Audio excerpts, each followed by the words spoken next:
మహబూబాబాద్ జిల్లా గార్ల మండలంలో ఓ రైతు వినూత్న ఆలోచన చేశాడు. వడ్ల రాశులకు కొండముచ్చుతో కాపలా కాయిస్తున్నాడు. దీనికోసం 20,000 రూపాయలు పెట్టి కొండముచ్చును కొనుగోలు చేశాడు. కోతల నుంచి రక్షణ కోసమే కొనుగోలు చేశానని రైతు చెప్పాడు. కొండముచ్చు వానరాల్ని తరిమి కొడుతుంది అని అన్నాడు.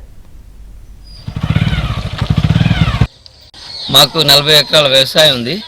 ఈ కోతులు విపరీతంగా ఉండడంతో కోతుల నివారణ కోసం 20,000 పెట్టి కొండముచ్చుని తీసుకొచ్చాం.